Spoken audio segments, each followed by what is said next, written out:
का आनंद आत्मार्थी जीवों का हृदय ही जानता है।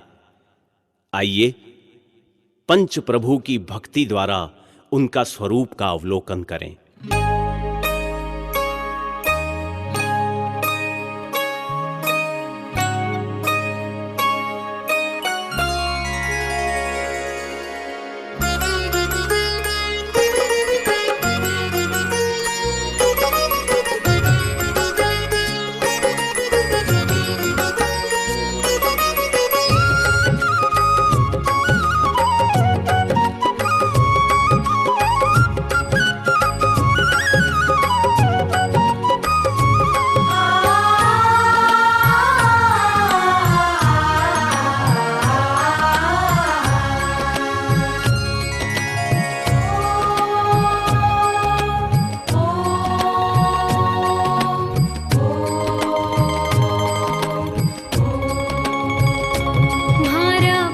प्रभु भगवान सुहावनो रे, तुम्हारा पंच प्रभु भगवान सुहावनो रे। हो थारे वीतराग जिन मुद्रा मन भावनो रे, हो थारे वीतराग जिन मुद्रा मन भावनो रे। तुम्हारा पंच प्रभु भगवान सुहावनो रे, तुम्हारा पंच प्रभु भगवान।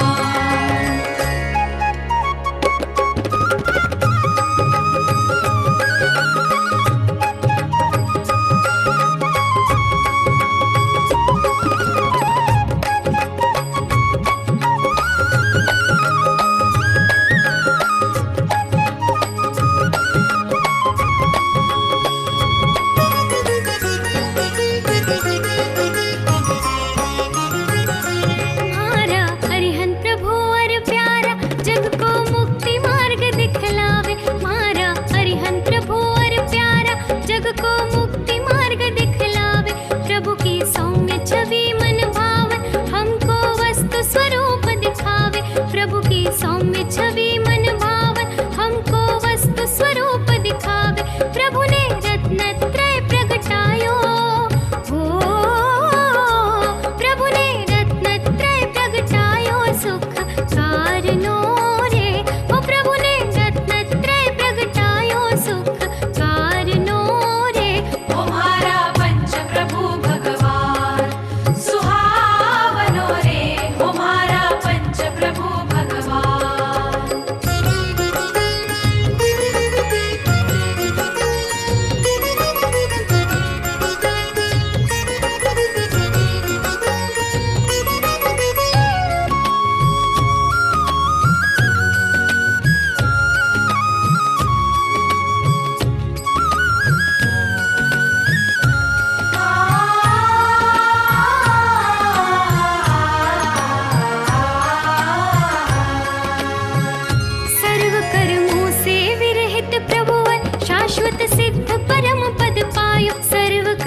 से विरहित प्रभुवर शाश्वत सिद्ध परम पद पायो। अविनाशी अविचल सुख रूपी भव्यों के आदर्श सदा हो। अविनाशी अविचल सुख रूपी भव्यों के आदर्श सदा हो। भोगे सुख अनंत अनंत आनंद कारणो रे। हो भोगे सुख अनंत अनंत आनंद कारणो रे। तुम्हारा पंच प्रभु भगवान सुहावनो रे, तुम्हारा पंच प्रभु भगवान। ओ, ओ, ओ,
बहु अभ्यासी स्वयं पढ़े हैं और पढ़ावे। ज्ञानादिक स्वभाव आराधक ध्रुव गायक के गीत सुनावे। ज्ञानादिक स्वभाव आराधक ध्रुव गायक के गीत सुनावे। विषयों की न चाह जिनके मंगल कारणों रे। विषयों की न चाह जिनके मंगल कारणों रे। तुम्हारा पंच प्रभु भगवान सुहावनो रे। तुम्हारा पंच प्रभु भगवान। ओ,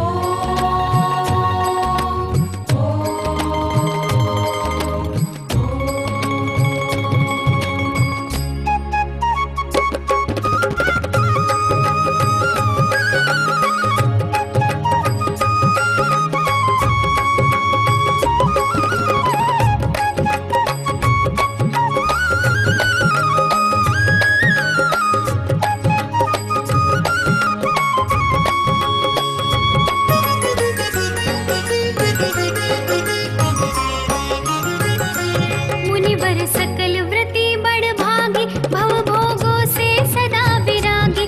मुनिवर सकल व्रति बड़ भागी भव भोगों से सदा विरागी। चलते फिरते सिद्धों से मुनि परिणति अनुभव रस नित पागी। चलते फिरते सिद्धों से मुनि परिणति अनुभव रस नित पागी।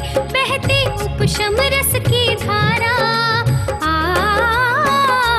बहती उपशम रस की धारा सुख कारणों रे। बहती उपशम रस की धारा सुख कारणों रे। तुम्हारा पंच प्रभु भगवान सुहावनो रे।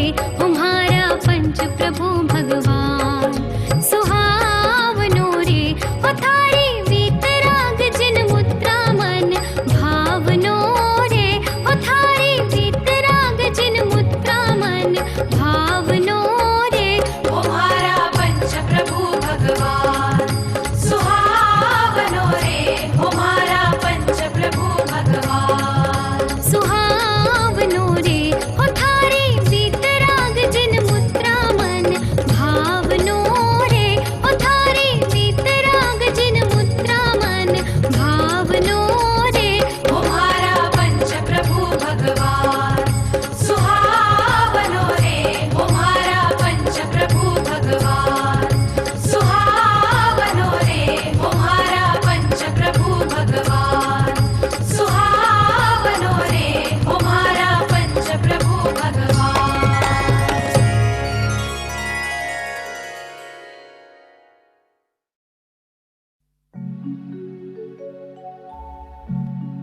पहला भाव वन में बिल। आहा, कितना भयानक वन है और मैं इसमें विचरण कर रहा हूं। वन्य पशुओं का शिकार ही मेरी आजीविका है। आहा, कितना विकराल सिंह। भयंकर गर्जना सुनकर सारा वन कांप उठता है। कितने क्रूर और निर्मम परिणाम। और ये अजगर मानो साक्षात यमदूत हो। बेचारे निर्बल और मूक पशु इन क्रूर पशुओं का भोजन बनते हैं। और आज मैं भी कितना क्रूर हो गया हूं। इस वंचर दशा में भी न जाने कैसे कैसे परिणाम हो जाते हैं। कषायों की मन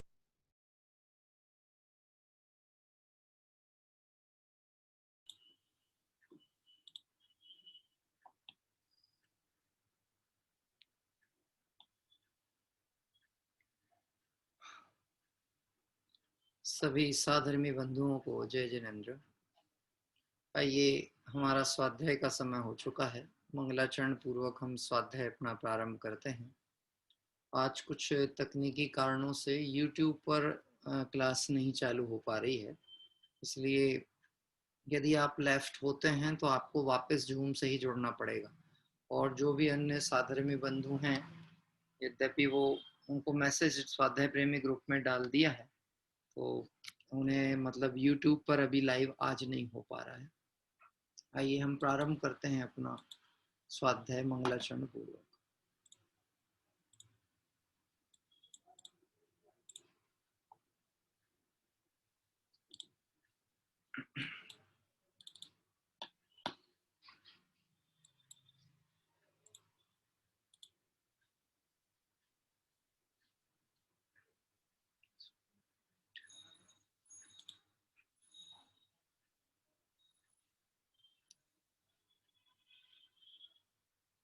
नमो अरिहन्ताणं नमो सिद्धाणं नमो आयर्याणं नमो वज्रायाणं नमो लोये सवसाहूणम्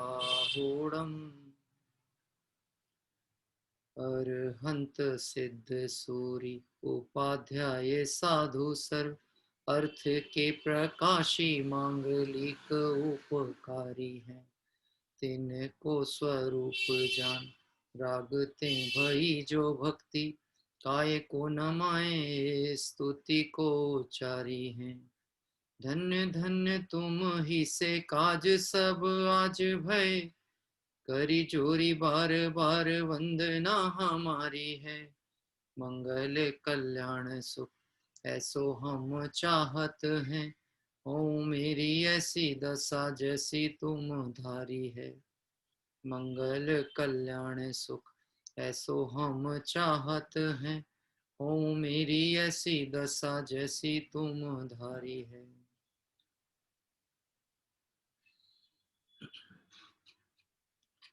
मेरी भावना की चर्चा कल प्रारंभ की थी हमने।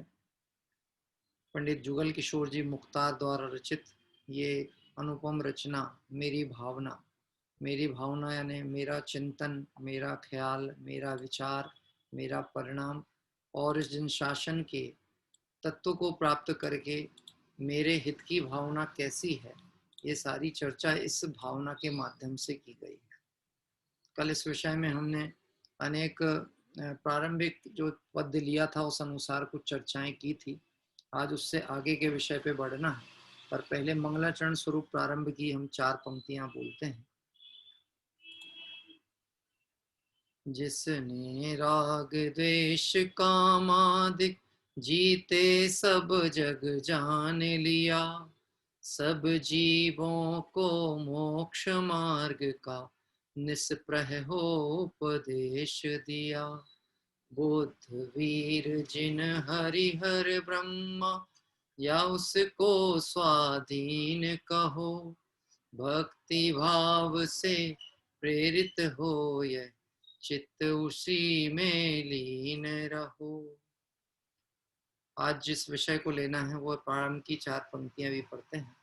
विषयों की आशा नहीं जिनके साम्य भाव धन रखते हैं, निज पर के हित साधन में जो निस दिन तत्पर रहते हैं। स्वार्थ त्याग की कठिन तपस्या बिना खेद जो करते हैं, ऐसे ज्ञानी साधु जगत के दुख समूह को हरते हैं। सच्चे देव का स्वरूप क्या है, ये मेरी भावना के माध्यम से कल प्रारंभिक 4 पंक्तियों से हमने देखा था। जो वीतरागी हैं, सर्वज्ञ हैं और हितोपदेशी हैं, उन्हें सच्चा देव कहते हैं। और यहाँ पर कवि ने सच्चे देव के पहचान में लक्षणों की प्रमुखता रखी, नाम की नहीं रखी, क्योंकि नाम के साथ में अनेक विसंवाद भी देखे जाते हैं, इसलिए उन्होंने लक्षण या गुण ग्राहकता को प्रमुख रखा। लौकिक में भी हम देखेंगे, हम किसी वस्तु की कीमत उसकी क्वालिटी से मापते हैं, ना कि पैकिंग से देखी जाती है। क्या कहते हैं, हो सकता है कदाचित किसी का आकर्षण पैकिंग का हो। हम बाजार से कोई चीज लेकर के आए और किसी को गिफ्ट देनी हो तो पैकिंग बहुत अच्छी कराते हैं और अच्छा दिखे बाहर से, ये सोचते हैं। लेकिन क्या हम उस पैकिंग को संभाल के रखते हैं? कभी फेंक देते हैं। कितनी ही अच्छी कीमती पैकिंग भी होगी, उसकी वैसा रख रखाव नहीं होगा जैसे वस्तु या पदार्थ का होता है। ऐसे ही यहाँ पर सच्चे देव के निर्णय में गुणों की प्रमुखता से बात आई है, ना कि नाम की अपेक्षा से। इसलिए यहाँ पे बात जो कल की थी, बुद्ध वीर जिन हरिहर ब्रह्मा या उसको स्वाधीन कहो, भक्ति भाव से प्रेरित हो यह चित्त उसी में लीन रहो। और वास्तव में जब कल ये बात हमने कल कही थी कि निश्चित तौर पर हम ये बात तय कर लें कि हमारे को जिनके चित्त में लीन होना है, जिनमें लीन होना है, उन्हें पहले अपने चित्त में बैठालना पड़ेगा। वास्तव में हमारे हृदय में जो आएगा वही हमारे परिणाम होंगे, वही हमारा भावनाएं होंगी, वही हमारी भावना का फल बनने वाला है। यदि रागी द्वेषी देवता कुगुरु कुदेव का विकल्प हमारे दिमाग में है तो अनंत संसार हमारा पड़ा हुआ है, और सच्चे देव का निर्णय करके यदि उनका सम्यक श्रद्धान है तो संसार के अभाव का क्रम प्रारंभ हो गया। जब सम्यक दर्शन की शर्त के अंतर्गत पहली बात आती है व्यवहार सम्यक दर्शन भी हम जिसे कहें, तो उसमें देवशास्त्र गुरु के श्रद्धान का नाम सम्यक दर्शन है, जिसमें कल हमने सच्चे देव के स्वरूप का विचार किया था गुणों की अपेक्षा से। आज गुरु के स्वरूप की चर्चा दूसरे सोपान में प्रारंभ होती है, जिसमें अभी हमने लाइन पढ़ी थी, विषयों की आशा नहीं जिनके साम्य भाव धन रखते हैं, निज पर के हित साधन में जो निष्दिन तत्पर रहते हैं।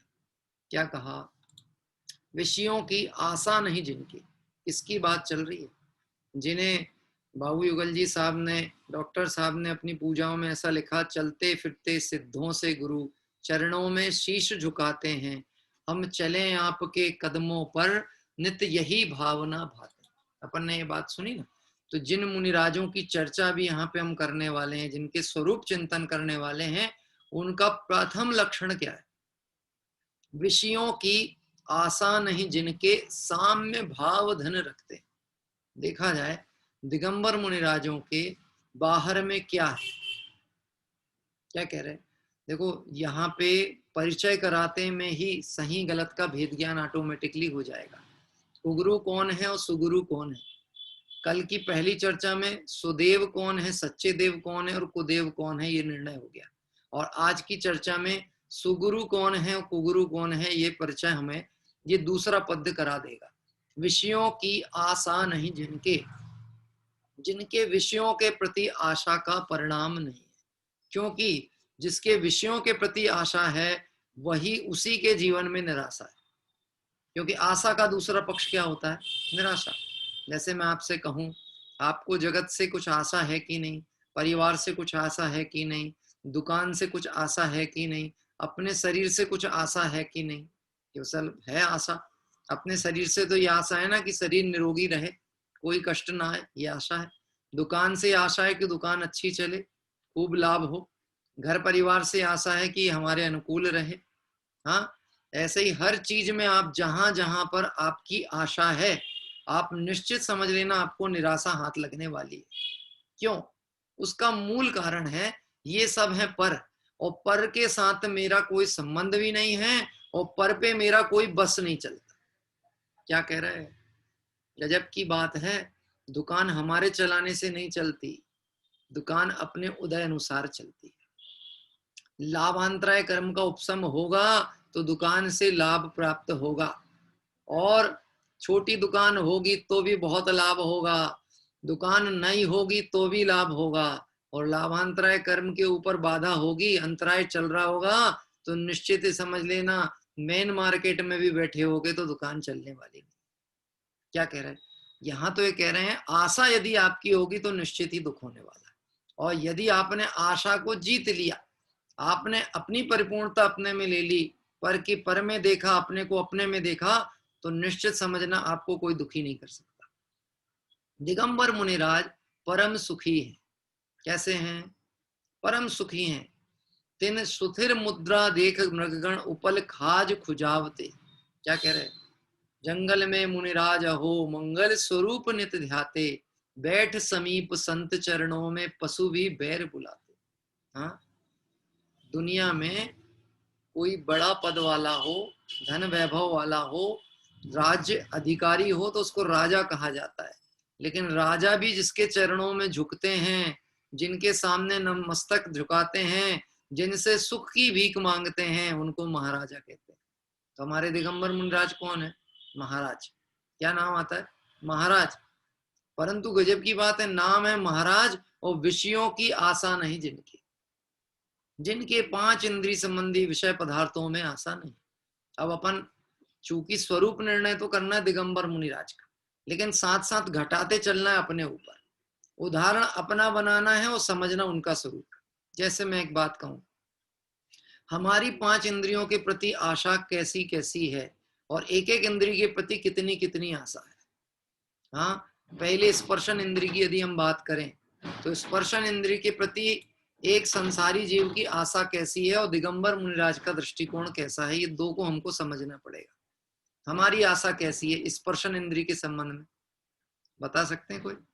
हमको स्पर्शन इंद्री के कौन कौन से विषय प्रिय हैं? अन्य जगह की बात छोड़ो, अभी हम स्वाध्याय करने के लिए बैठे हैं तो स्पर्शन इंद्री के विषय को ध्यान में रख के बैठे हैं कि नहीं बैठे हैं? बता सकते हैं क्या क्या विषय अभी ग्रहण कर रहे हैं स्पर्शन इंद्री का हम? हाँ बोलो भाई, विचार करके उत्तर दो आप। स्पर्शन इंद्री के विषय का अभी कौन सी चीजें ग्रहण हो रही स्पर्शन संबंधी? हाँ जी, जो जयंती लाल जी साहब, आपका माइक अनम्यूट करें। हेलो। हाँ जी बताएं। हाँ, जय जिनेंद्र पंडित जी साहब। जय जिनेंद्र, जय जिनेंद्र। स्पर्शन में जैसे अपने को ये पंखा है, एसी है, ये सब, ये क्या स्पर्शन गर्मी की वजह से अपने को अच्छा लगना चाहिए, तो ये स्पर्शन इंद्री का विषय है। बहुत अच्छा। और भी कुछ? और तो और भी है, गृहस्थी संबंधी तो है ही है अभी। मैं तो अभी अपने को कम उपयोग लगाना है स्वाध्याय करते काल में। अभी इस समय देखो ध्यान से सुनना, स्वाध्याय करते काल में भी स्पर्शन इंद्री संबंधी कितने विषयों का सेवन चल रहा। हमको लगता है एक ही इंद्रिय है और एक ही विषय है, ऐसा नहीं। इंद्रिय तो भले एक है पर विषय जीव के जो विकार परिणाम है वो असंख्यात प्रकार के। क्या कह रहे हैं? जैसे मैं आपको एग्जाम्पल दूं, अभी तो आप घर में बैठे हो, हम तो मंदिर के अंदर भी जब बैठते हैं ना, तब भी हमारे स्पर्शन इंद्री संबंधी कितना विषय चलता है। स्वाध्याय करने को गए और मान लो आप स्वाध्याय के कक्ष में पहुंचे, स्वाध्याय भवन में पहुंचे, एक तरफ तो बिछी हुई है लकड़ी की चटाई, बांस के तिनके की चटाई, और एक तरफ बिछी हुई है क्या कहते दरी, कपड़े की दरी है, मोटी दरी है, ये दरी बिछी हुई है। आप किस पे बैठना पसंद करोगे?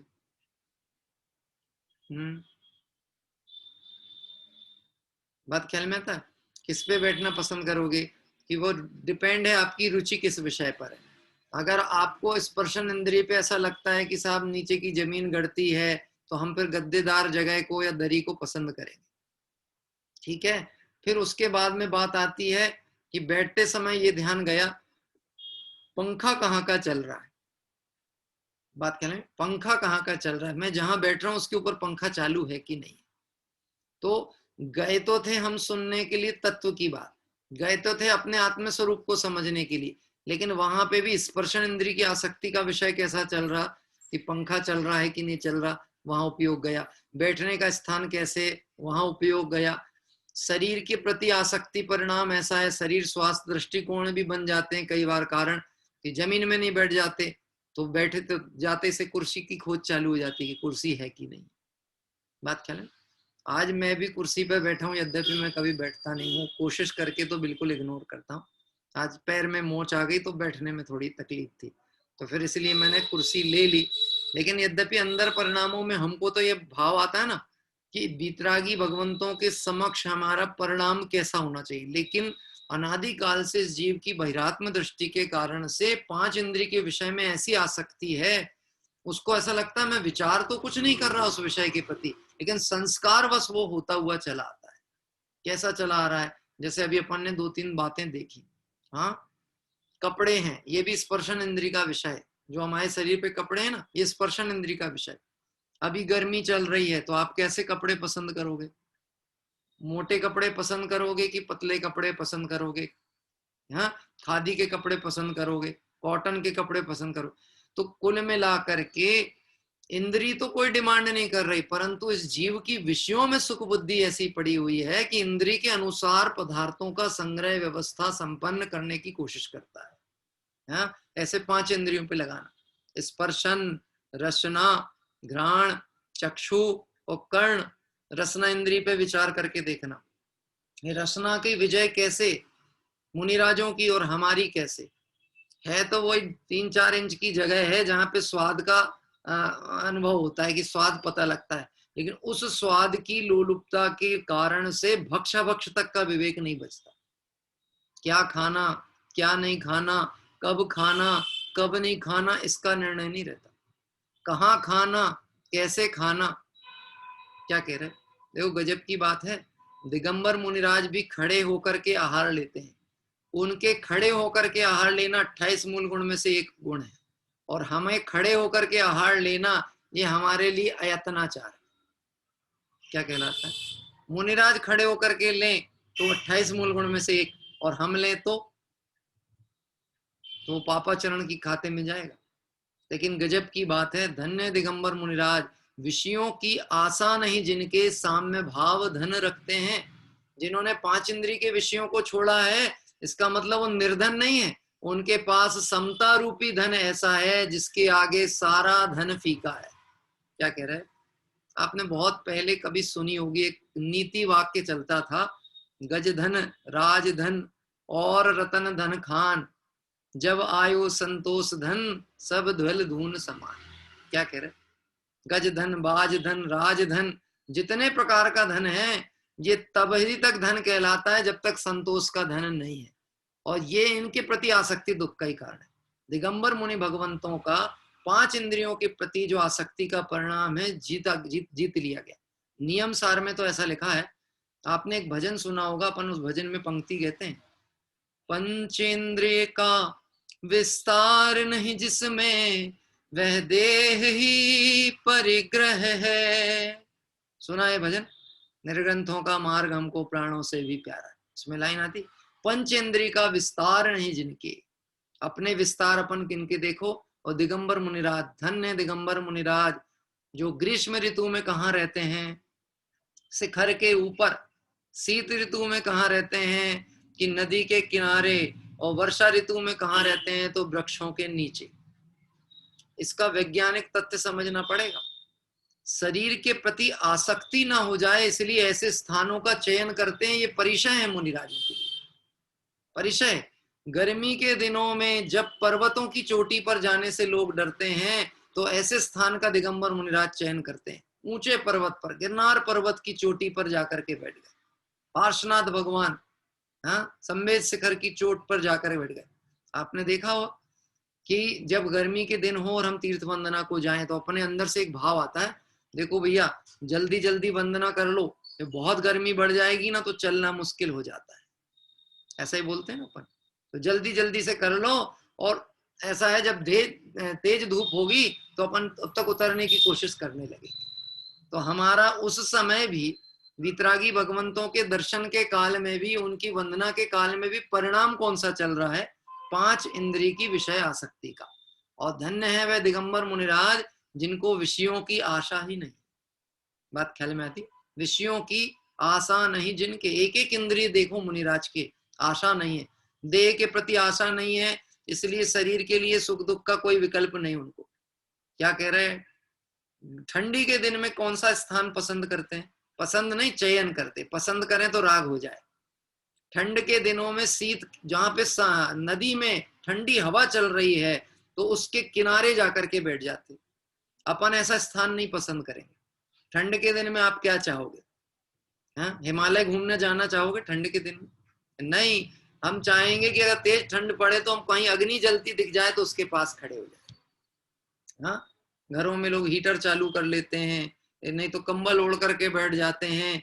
पर देखो तो दिगंबर मुनिराज ऐसे समय में भी अपने स्वरूप की आराधना के बल पे विषय सेवन से बचते हैं और समता रूपी आत्मा के समता रूपी धन का भोग करते हैं। विषयों की आशा नहीं जिनके, साम्य भाव धन रखते हैं। 5 इंद्रियों पे लगाना, स्पर्शन, रसना, घ्राण। क्या कह रहे हैं? मालूम है मुनिराज के घ्राण इंद्री का जय कैसे? हमारे को बाहर से दुर्गंध आती है तो हम बाहर सुगंधित पदार्थ लगा लेते हैं। सेंट लगा लिया, कोई ने अगरबत्ती जला दी, सेंट लगा लिया। मतलब ये जैनियों की बात नहीं कर रहे हैं, मैं लौकिक उदाहरण दे रहा हूँ। अपने यहाँ नहीं चलता सेंट वेंट। क्या कह रहे हैं? अपन दिगंबर जैनियों में, मुमुक्षुओं के यहाँ तो होना ही नहीं चाहिए। कॉस्मेटिक प्रोडक्ट्स की तो बात ही नहीं करनी चाहिए। लेकिन लौकिक में ऐसा चलता है, जैसे इत्र लगा लिया या गंध बढ़ाने के लिए अगरबत्ती जला ली, तो ये सब कर लिया और बाहर की दुर्गंध को जीतने का प्रयास किया। लेकिन अंतर परिणामों में जो मोहराग देश की दुर्गंध पड़ी हुई है, इंद्रिय की आसक्ति पड़ी है, उसकी तरफ उपयोग नहीं जाता। और दिगंबर मुनिराज का तो शरीर ही बाहर से गंदगी से भरा हुआ है, स्नान का त्याग हो गया, दंत धवन है नहीं, बाहर में अशुद्धि आकर के शरीर में लग गई, पसीना निकलता है, अब पसीने से धूल चिपक जाती आके, तो बाहर शरीर से ही दुर्गंध आना चालू हो जाती। क्या कह रहे हैं? लेकिन गजब की बात है, दिगंबर मुनिराज को कभी ये भाव नहीं आता इस शरीर से दुर्गंध आ रही है तो ये शरीर के प्रति घृणा का परिणाम हो जाए। ना राग ना द्वेष, ऐसे पांचों इंद्रियों में देखो, स्पर्शन, रसना, घ्राण, चक्षु, मुनिराज किसको देखते हैं और किसके प्रति आंख बंद करके बैठे? बोलो, किसको देख रहे हैं? अपने को देख रहे हैं। अधिक समय कहाँ रहते हैं? निमग्न।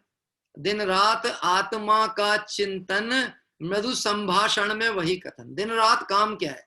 आत्मा के चिंतन के अलावा कोई दूसरा काम नहीं। और जगत की स्थिति क्या चल रही है संसारी जीवों की? यो भाव कर्म या भाव मरण सदियों से करता है। दिन रात काय का चिंतन? दिन में तो चिंतन है पांच इंद्रिय विषय भोग का, और रात में सपने कैसे आते हैं? सपनों के महल कभी बने कि नहीं बने? आपके बने कि नहीं बने? सपने में कोई लाभ हानि कभी देखी कि नहीं देखी आपने? नहीं देखी। आप लोगों को सपने नहीं आते किसी को भी? मुझे तो आते रहते हैं सपने जब चाहे जब। हाँ, अभी तो कोई विषय का शल्य चलती रहती ना, तो मैंने तो मेरे घर वाले घर में बता रहे थे, मुझे तो पता नहीं था सपने का। मतलब सपना आया होगा वो अलग बात है, पर मेरी सपनों में भी शल्य ऐसी चलती थी। एक दिन मैंने रात्र में ही तीर्थ क्षेत्र की पूजा चालू कर दी थी, रात में 2-2:30 बजे। फिर उन्होंने उठाया कि अभी टाइम नहीं हुआ, अभी तो आराम कर लो, सुबह जब समय होगा जब करना। 2:30 बजे रात को चालू हो गई थी मेरी रामटेक की वंदना, और रामटेक का वर्णन चालू कर दिया था। तो जगाया गया घर वालों से, तो ये क्या कर रहे हो, ये अभी कहाँ से, कौन सा टाइम है, अभी तीर्थ यात्रा कर। आप तो ये समझ लेना, जो विकल्प चलते हैं वो स्वप्नों में आता है। जैसी इच्छा जैसी आशा होती है वैसे स्वप्न चलते हैं। अगर पंचेंद्रिय के विषयों की आसक्ति है तो स्वप्न में भी वही चलेगा। स्वप्न का मतलब है कोई विकल्प नहीं कह रहे, स्वप्न का मतलब है श्रद्धा में उसके प्रति एकत्व बुद्धि पड़ी हुई। जैसे रात में भी अगर आपका नाम किसी ने पुकारा और आप गहरी नींद में सो रहे थे, तो बोलो जगेगा कौन? हाँ, कौन की नींद खुलेगी? जैसे मैंने कहा आग लग गई, आग लग गई, ऐसा चिल्लाया, तो डर के मारे कौन खड़ा हो गया? क्योंकि हमको भय लगता ना, आग मुझे ना जला दे। यानी इस देह के प्रति भी स्वप्न में भी एकत्व बुद्धि चल रही। कैसी चल रही? स्वप्न में भी एकत्व बुद्धि चल रही। तो अब आप समझना, धन्य है दिगंबर मुनिराज, सोते ही नहीं है। और यदि कदाचित थोड़ा समय के लिए भूमा ही पिछली रयन में कछु शयन एक आसन करें, थोड़ी देर भी अगर आराम लेते होंगे तो उनके चिंतन में क्या चलता होगा? जो उनके सतत धारावाही धर्म आराधना होती है वही उनके चिंतन में आता होगा। इसीलिए बिस्तर में नहीं सोते, कोई कोमल सैया पे नहीं सोते, ऐसे पथरीली भूमियों पर या रेत पर, जमीन पर जहां कंकड़ पत्थर गड़ रहे हो, ऐसे स्थान पे एक करबट थोड़ी देर के लिए आराम करते हैं और तुरंत उठ करके प्रायश्चित अंगीकार करते हैं। ध्यान में आता? विषयों की आशा नहीं जिनके, सामने भाव धन रखते हैं। 4 इंद्रियों की बात की, स्पर्शन, रसना, घ्राण, चक्षु और कर्ण। क्या सुनते हैं? किसकी सुनते हैं? बोलो, किसकी सुनते हैं? यदि सुना है उन्होंने तो पंच परमेष्टियों की सुनी है, अरिहंत सिद्ध आदि परमात्माओं की सुनी है, उनके हुए बताए हुए मार्ग को सुना है, और नहीं तो फिर अपनी आत्मा की सुनते हैं। किसी की सुनने की उनको फुर्सत ही नहीं।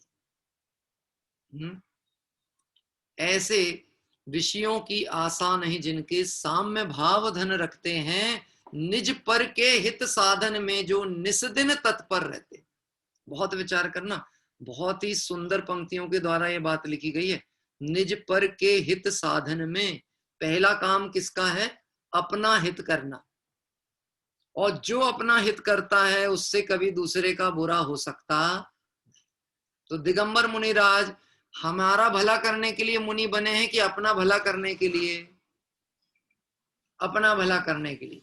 जो अपने भले के लिए अपना कार्य सिद्ध करता है उससे कभी दूसरे का बुरा होता नहीं, और जो दूसरे के लिए करता है उससे कभी दूसरे का भला हो या ना हो ये तो जरूरी नहीं, पर अपना बुरा निश्चित है। क्या कह रहे हैं?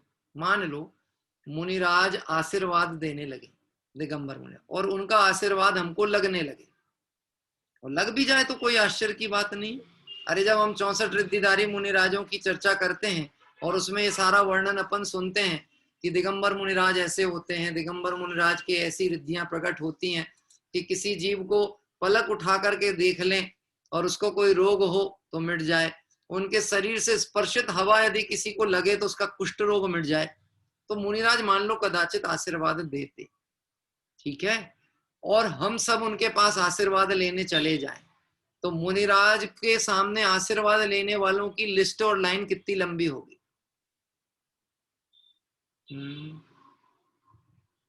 आपको पता है, मैं मुनिराज की बात कहता हूं, अपन तो मुनिराज के चरणों के दासानुदास होने पर थोड़ा बहुत उनके पंथ की बात सुनकर समझकर अपने हित के लिए स्वाध्याय करें और 2-4 लोगों को बता सकें, थोड़ा अपन ने उपदेश दिया तो लोगों को ऐसा बहुमान आता है। अपन 10 लक्षण में मैं जैसे जाता हूं कहीं तो लोग कहते साहब मेरे घर आप जरूर आना, थोड़ा 10 मिनट को बैठने को आना, कोई दिक्कत नहीं है, और बैठने को आना, भले भोजन करने ना भी आ पाओ पर आना जरूर, हमको बहुत प्रसन्नता होगी। क्या कह रहे हैं? अगर अब अपन यही ऐसा है, लोगों का आग्रह होता, स्नेहता, चले जाते। लेकिन आप विचार करो, अगर हम स्नेह और आग्रह की अपेक्षा रखते हुए लोगों से जुड़ते चले जाएं, तो एक घर से उठे नहीं दूसरे घर में बैठे, दूसरे से नहीं उठे तीसरे घर में बैठे, तो अपने घर में कब आएंगे? अपने घर में मतलब जो कमरा हमको दिया है ना, वहां नहीं आ सकते सुबह से शाम हो जाए तो। क्या कह रहे हैं? और अपने 10 धर्मों का दिन आ रहा है, 10 लक्षण पर्व का, इसलिए बात मैंने छेड़ी है। इस बार तो भाग्य से अब तो घर से निकलना ही नहीं है, किसी के घर जाना ही नहीं है, किसी का बना खाना ही नहीं है, अब तो आप ही बनाओ, आप ही खाओ, और खाओ भी इतना कि अघाओच मत। ये मुनिराज के लिए लिखा है, आप बनाते आप ही खाते, खात नहीं अघात है। क्या कह रहे? स्वयं ही बनाते हैं और स्वयं ही खाते हैं। क्या बनाते हैं? अपना आनंद का जो अनुभूति का रस है स्वयं तैयार करते हैं, अपने अंतर स्वरूप पे दृष्टि करके आनंद का भोजन करते हैं, खुद बनाते हैं, खुद खाते हैं, और अघाते भी नहीं, इतना खाते हैं। क्या कह रहे? ये आप समझ लेना, मैंने एक बात कही थी, ये जो लॉकडाउन आया है ना, ये हमारी दिशा और दशा दोनों बदलने के लिए मील का पत्थर साबित हो सकता है। इसके बाद ये अवसर फिर नहीं मिलेगा। क्या कह रहे हैं? क्योंकि पंचम काल है, बढ़ता हुआ दुखमा काल है, यहाँ पे अब तकलीफें, कष्ट, परेशानियां, प्रतिकूलताएं बढ़ने वाली हैं। यदि आप इसको कष्ट मानते हो तो अब इससे बड़ा कष्ट आने वाला है। क्या कह रहे हैं? इससे खतरनाक समय आ सकता है। अभी तो घर में रहने की छूट है, फिर हो सकता है आपको घर में भी रहने ना मिले, ऐसी स्थिति भी आ सकती है। इसीलिए जो भी मिला है इस व्यवस्था को स्वीकार करें, इसमें सुख की आशा नहीं रखें, बल्कि इससे भिन्न अपने तत्व का चिंतन करने के लिए इस काल का पूरा पूरा प्रयोग करें। इस बार 10 लक्षण पर्व वास्तव में स्वावलंबन वाले मनाने हैं। क्या कह रहे हैं? स्वावलंबन वाले, अपने घर में अपनी व्यवस्था से अपनी आराधना करते हुए, और हमको निर्णय करना है मैंने 10 धर्मों की आराधना की तो मेरे परिणामों परिणति में अंतर आया है कि नहीं। हाँ? अरे अभी अपन पिछले 4 महीने 6 महीने से, और आप सब तो स्वाध्यायी लोग हो, पहले से जुड़े हो इस तत्व से, अपने को अंदर में ऐसा परिणाम समझ में आता अपना कि हम इतने समय से धर्म से जुड़े हैं, तो अपने को कषाय घट रही कि नहीं घट रही, अपने परिणामों में सुधार दिखता है कि नहीं दिखता, विषयों की आसक्ति घटती है कि नहीं घटती, कि धर्म तो रोज करें और 5 इंद्रियों की आसक्ति रोज बढ़ती चली जाए, तो निश्चित समझ लेना अभी धर्म प्रारंभ ही नहीं हुआ। क्या करें? धर्म प्रारंभ नहीं हुआ, अभी धर्म की तो बात ही नहीं करना चाहिए, कोसों दूर है अभी धर्म। इसलिए देखो यहाँ मुनिराज के स्वरूप की बात करते करते अपना निर्णय भी हमको साथ साथ करना है। क्या लिखा? विषयों की आशा नहीं जिनके साम्य भाव धन रखते हैं, निज पर के हित साधन में जो निस्दिन तत्पर रहते। मैं पूछता हूं, अपना तो भला कर रहे हैं आत्म आराधना करके, पर जगत का उपकार कैसे करते हैं मुनिराज? परहित कैसे कर रहे हैं? वास्तव में किसी दूसरे के कार्य में दखल नहीं देना, यही उसके लिए सबसे बड़ा भलाई का काम है। क्या कह रहे हैं? प्रत्येक द्रव्य के परिणमन को स्वतंत्र जानना, और मैं उसका कर्ता नहीं हूं, मैं उसका भोक्ता नहीं हूं, मैं मात्र उसका ज्ञाता हूं, ऐसा जानकर उसमें कुछ भी हेर फेर करने के विकल्प को छोड़ देना, यही सबसे बड़ा भला है। हाँ, मैंने आपको एक दृष्टांत दिखाया, सुनाया था, आपको फिर से सुना देता हूं तो थोड़ा सा आपको जागृति भी आ जाएगी। कोई माता जी धीरे धीरे रोड क्रॉस कर रही थी, याद आता है?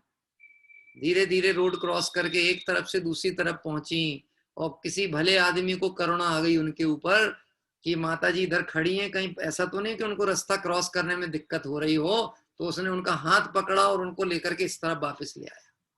क्या कह रहे? अब वो जैसे ही लेके आया और माता जी ने उसको आशीष वचन देना प्रारंभ किए। मालूम कैसे आशीष वचन दिए हैं? कि नाच के मिटो तुम्हारी ठटरी बन जाए। बोले साहब ये तो भला करो और नेकी करो और जूता खाओ, ये क्या है? हमने भला किया और आप हमारे साथ अपशब्द प्रयोग कर रहे हैं। तो बोले तुमने क्या भला किए, हम तो मुश्किल से तो रोड क्रॉस करके उधर गए थे, आधी घंटे में तुम पकड़ के वापस ले आए इधर पे हमको। हाँ, तो बोलो आप कैसा चाहोगे कोई आपके कार्य में दखलंदाजी करे, आपको स्वीकृत है कि नहीं? नहीं है। यदि हमको स्वीकृत नहीं है तो दूसरे द्रव्य को कैसे स्वीकृत होगी?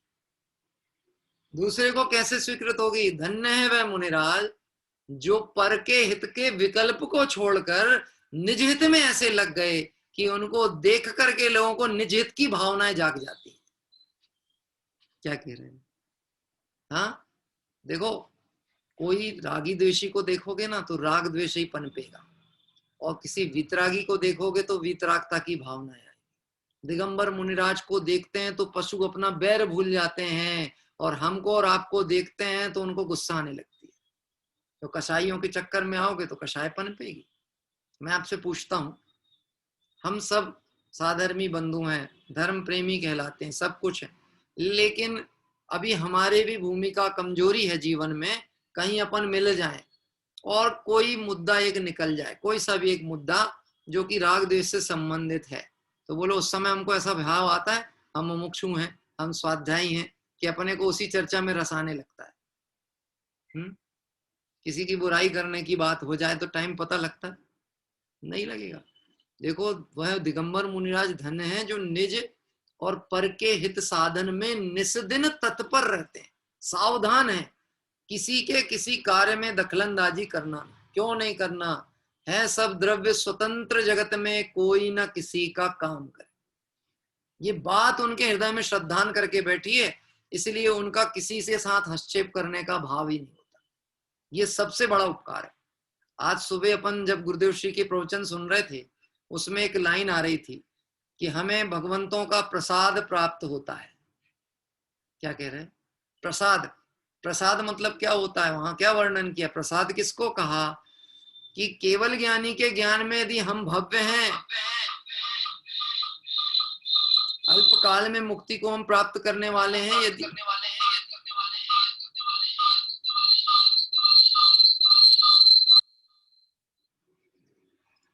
थोड़ा डिस्टरबेंस आ रहा था क्या? तो अभी क्लियर है प्रांजल भाई? आवाज क्लियर जी?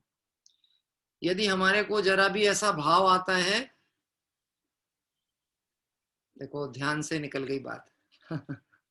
चलिए वापस मैं विषय पे लेता हूं, फिर से जब ध्यान आएगी तो करेंगे। अपना उपयोग बहुत चंचल होता है, बहुत उपयोग को अपने को धैर्य और सावधानी की जरूरत है। मुझे एक चीज याद आई, बहुत पहले एक टीवी पे एक एडवर्टाइजमेंट मैंने देखा था, बहुत पहले। कोई एक साधु है, ध्यानस्थ ध्यान लगा रहा, अन्य मत का एनिमेशन था, एनिमेशन चित्र आता था, और ध्यान लगा के बैठा है, और जैसे जैसे ध्यान की उग्रता बढ़ती जा रही है वो ऊपर उठता चला जा रहा था, ऊपर। और जैसे ही ऊपर की ओर उठा और उसके गले में एक मोबाइल टंगा हुआ था छोटा, उसकी घंटी बजी और उसका उपयोग भंग हुआ, वो धड़ाम से नीचे आके गिर गया। ये पहले एक एनिमेशन आता था, बहुत पहले, वो मैंने देखा उस चित्र को, तो उससे एक बात मुझे उसी समझ में आ गई थी, ये घंटी बहुत खतरनाक चीज है। क्या कह रहे हैं? आपको पता है हम अपने साथ में रोते हुए बच्चों को लेकर के चल रहे हैं आज। कौन है रोते हुए बच्चे जिनको हम छाती से लगा के घूमते हैं ना? क्या नाम है उसका? बोलो बोलो क्या नाम है? अपने बच्चे की बात नहीं कर रहे, पुद्गल वाली पर्याय की बात कर रहे हैं। मोबाइल ये इतनी खतरनाक वस्तु है। पहले तो ये रोता है, जब किसी का फोन आया तो घंटी बजी तो पहले मोबाइल ने रोना चालू किया, और अपन ने जैसे ही उसकी बटन दबाई तो उसने रोना बंद किया और अपना रोना चालू हो जाता। होता कि नहीं होता? चालू हो गई विकताएं, संसार की चर्चाएं, यहाँ वहां का राग द्वेष कषाय बुद्धि, तो अपना रोना चालू, उसका रोना बंद, अपना रोना चालू। और वो रोने की वस्तु अपन ने अपने हृदय में लगा करके बैठी है। हाँ, बात चल रही थी कि प्रसाद से, देखो याद आ गई बात, प्रसाद से, कि भगवंतों के प्रसाद से हमारे को ये तत्व मिला। तो मालूम क्या कहा वहां पे गुरुदेव श्री ने? इतनी बढ़िया व्याख्या की कि केवल ज्ञानी के ज्ञान में ये बात झलकना कि ये जीव भव्य है, मैं भव्य हूं, यदि ये केवल ज्ञानी के ज्ञान में झलकता है और वह हमें ये मुक्ति का मार्ग बताते हैं, यही तो हमारे लिए उनका प्रसाद है। क्या कह रहे हैं? यही प्रसाद है कि उनके ज्ञान में हम झलक गए, हम भव्य हैं। और उनके ज्ञान में तभी झलकेंगे जब भव्यता अपनी अपने ज्ञान में आएगी, अपनी प्रभुता अपने ज्ञान में आएगी, तो उनके ज्ञान में झलकेंगे कि हम भव्य हैं। क्योंकि उनका ज्ञान वस्तु स्वरूप के अनुसार जानता है, राग द्वेष से नहीं प्रभावित होता, जैसा है वैसा जानता है। ये तो बात अरिहंत आदि परमात्मा की है। दिगंबर मुनिराज की चर्चा चल रही है। निज पर के हित साधन में जो निस्दिन तत्पर रहते हैं। गजब की बात है। मैं इस विषय में एक और चीज विचार करता हूं। दिगंबर मुनिराज जो तत्व का आलोड़न करके और अपने अंदर आनंद को भोगते हैं, वह यद्यपि आनंद अपने आप में इतना अच्छा है और इतना अपरिमित है कि उसी में लगे रहें तो जरूरी नहीं कि बाहर आए, लेकिन जब कभी उनकी दृष्टि जगत के जीवों पे पड़ती है तो उनको ये भाव आता है कि ये संसार के जीव दुखी क्यों हैं, इनको भी तत्व की बात मिल जाए। अपनी पूरी मेहनत, अपनी जो पूरी आराधना से उन्होंने सार निकाला, उसको लेकर समय सार की रचना कर देते। तो बोलो हमारा हित किया कि नहीं किया? हाँ, निज पर के हित साधन में जो निस्दिन तत्पर रहते हैं, अपनी मेहनत की कमाई हमको दे दी। अब हम भाग्यशाली हैं या दुर्भाग्यशाली, ये हमारा श्रद्धान निर्णय कराएगा। क्या कह रहे हैं? मुनिराज ने अपने शुद्धोपयोग को साइड में करते हुए शुभोपयोग में आकर के जिनवाणी जिनश्रुत उनका लेखन में आया, भव्य जीवों के भाग्य से लेखन में आया, लेकिन भव्य जीव उसका प्रयोग ना करें तो वो भव्य कैसे? हाँ, वास्तव में ज्ञानियों की करुणा यदि हमारे ख्याल में आ जाएगी ना तो हमारा प्रमाद खत्म हो जाएगा। लेकिन अभी हम ज्ञानियों के सिर्फ नाम लेना जानते हैं, उनके प्रति हमें भक्ति का सही परिणाम नहीं आया है, इसलिए हमारे जीवन में प्रमाद चलता। मैं आपसे प्रश्न पूछता हूं, सुबह की पूजन का समय 7:30 कर दिया है तो दिक्कत तो नहीं है ना? और 7 बजे कर दें तो? अब कोई को ये मन में विकल्प आएगा, साहब सोने ही नहीं दोगे क्या आप हमको? हैं? तो आप क्या सोच रहे हो, पंच परमेष्टियों की भक्ति पूजा सुलाने के लिए कि जगाने के लिए थी? तो बोले साहब पहले दिन फिर 8 बजे क्यों चालू की थी? तो बोले धीरे धीरे लाइन पे लाना पड़ता है। क्या कह रहे हैं? एकदम से सख्ती करेंगे तो आदमी भाग जाएगा, तो हम धीरे धीरे धीरे धीरे ट्रैक पर लाने की कोशिश कर रहे हैं कि 7:30 बजे। गजब की बात है, उन जिनेंद्र भगवंतों की भक्ति के लिए आप सुबह 7:30 बजे भी यदि आप तैयार होकर के बैठ गए हो तो उतना समय आप अशुभोपयोग से बचने लगे और आपको उनके प्रति भक्ति का परिणाम जागृत होने लगा, तो आपके संसार से हटने के लिए परिणाम बनने के अवसर चालू हो गए। क्या कर रहे हो? सो रहे होते, ब्रह्म मुहूर्त में सो रहे होते, तीव्र दर्शनावरणी कर्म का बंद हो रहा था। क्या कर रहे हैं? तो ऐसा महिमा आनी चाहिए। निज पर के हित, हे जिनेंद्र भगवान आपका उपकार है जो मुझे आपकी भक्ति करने का अवसर मिल रहा। हे मुनिराज, ये आपका महान उपकार है कि आपने मुझे मुक्ति का मार्ग दिखाया। आप नहीं होते तो मुझे कौन संसार से जगाता, कौन मुझे संसार से पार करता। इसलिए लिखा निज पर के हित साधन में जो निस्दिन तत्पर रहते हैं। वास्तव में ये लाइन भी मुनिराजों के प्रति भक्ति की उसके मन से निकलेगी जिन्हें मुनिराज का सच्चा स्वरूप पता है और जिन्हें मुनिराज के उपकार अपने पर उपकार रूप भासित होते हैं। हाँ, जिनवाणी उठाएं तो कितने बहुमान से उठाना चाहिए। अरे गजब है दिगंबर मुनिराज, जिन्होंने जिनवाणी के लेखन काल में अपने शरीर की चिंता नहीं की, अरे शरीर की ही नहीं, आत्मा की भी चिंता नहीं की, क्योंकि मुनिराज के लेखन आदि का भाव जो है छठा गुण स्थान कहलाता है। और छठा गुण स्थान का मतलब है जैसे कोई धधकती हुई अग्नि में किसी को डाल दिया जाए, ऐसी अग्नि की दाह में आकर के भी जगत के जीवों के प्रति करुणा की। आप वास्तव में हमारे हित के लिए वो लगे हुए, क्या कह रहे? हाँ, तो देखो ऐसा बहुमान भक्ति का परिणाम उसी को आ सकता है जिसे मुनि का सच्चा स्वरूप पता है, जिसे मुनिराज के स्वरूप चिंतन करने से अपने आत्मा में उन्हें जैसा स्वरूप दिखता है, तो मुनिराज के प्रति भक्ति का परिणाम आएगा ही आएगा। हाँ, देखो मालूम है हमारे बच्चों को तब तक आप अपने पिता की महिमा नहीं आती है जब तक वो उस उम्र पे ना पहुंच जाए या उस जिम्मेदारी पे ना पहुंच जाए। पहले तो ऐसा लगता है माता पिता बहुत टोकते हैं, बहुत परेशान करते हैं, क्या कह रहे हैं, छोटी छोटी बात पे टोकते हैं। लेकिन जब उस पड़ाव पे आप पहुंचोगे ना, जब आपको अपने बच्चों को मार्गदर्शन करना होगा, जब अपने बच्चों को सही दिशा पे लाना होगा और वो प्रतिक्रियाएं उल्टी सीधी करेंगे, तब आपको लगेगा ये परिणाम तो मैंने भी पूर्व में किए थे अपने माता पिता के साथ। बात ख्याल में? इससे एक बात समझ लेना, हम मुनिराज के भक्त हैं कि नहीं, ये हमारा परिणाम तय करेगा। मुनि का स्वरूप हमारे मन में आ रहा है कि नहीं, हमारे चित्त में बैठ रहा है कि नहीं, ये मुनि के स्वरूप को जान के उनके प्रति भक्ति आएगी तो स्वयं भी तय होने वाला। देखो और पढ़ते हैं आगे, स्वार्थ त्याग की कठिन तपस्या बिना खेद जो करते हैं। क्या करें, सारा जगत किससे चल रहा है? स्वार्थ से। और दिगंबर मुनिराज जगत के जीवों को मोक्ष मार्ग दे रहे हैं, कोई स्वार्थ रहता है कि नहीं रहता? हा? कि निष्प्रय है, स्वार्थ है कि नहीं है? अच्छा, और हमारा और आपका कोई स्वार्थ है कि नहीं? थोड़ा सा विचार करके बताना, आपका और हमारा कोई स्वार्थ है कि नहीं? देखो मैं आपसे कहता हूं, मैं आपकी और अपनी बात कर रहा हूं, घर परिवार की बात नहीं कर रहा। अपन अभी इस तत्व की चर्चा करने बैठे हैं, कुछ स्वार्थ है कि नहीं आपस में एक दूसरे का? अच्छा पहले तो आप बताओ, आपको मुझसे कोई स्वार्थ है क्या? फिर मैं बताऊंगा मेरे को आपसे स्वार्थ है क्या। नरेश जी ने लिख के भेज दिया, हमारा तो सुनने का स्वार्थ है। मतलब बताया ना कि सुनने का स्वार्थ है, आपसे सुनने मिलता है तो हम आपसे जुड़ते हैं। आपका गला बैठ जाएगा तो हम कोई दवाई लेके थोड़ी ना आएंगे आपके पास में। अब आपका गला बैठ गया साहब, हम क्या करें? हैं, हमको जहां सुनने मिलेगा हम वहां जाएंगे। हैं, बात ख्याल में? मतलब हमारा जो भी जुड़ाव बनता है संसार जीवों का, जिनमें राग द्वेष है, जो अभी मोह से फंसे हैं, उनमें स्वार्थ वृत्ति होती है। क्या कह रहे? आपको भी, अब मान लो मैं आपको देखूं, आप प्रसन्नता से सुनते हैं, आपको अच्छा लगता है, आप कही गई बात पे प्रतिक्रियाएं करते हैं, तो मुझे भी लगता है चलो आपके साथ में मैं बैठ करके स्वाध्याय करूं। और आप बिल्कुल ऐसे उदासीन पाषाणवत बैठ जाओ ना, तो मेरे को कोई हलन चलन ही ना लगे, ऐसा लगे नेटवर्क ही चला गया, तो बोलो फिर मेरा मन होगा कि मैं आपके साथ चर्चा वार्ता करूं?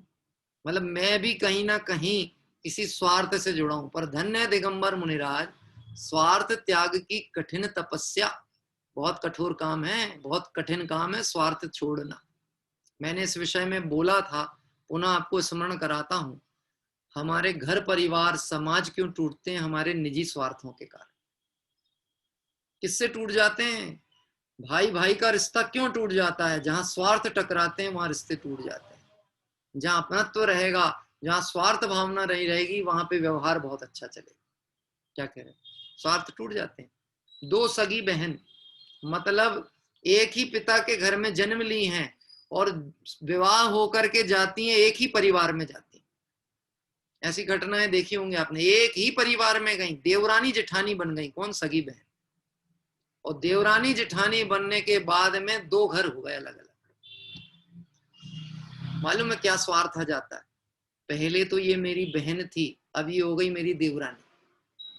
और मेरा पति ज्यादा मेहनत करता है, देवर कम मेहनत करता है।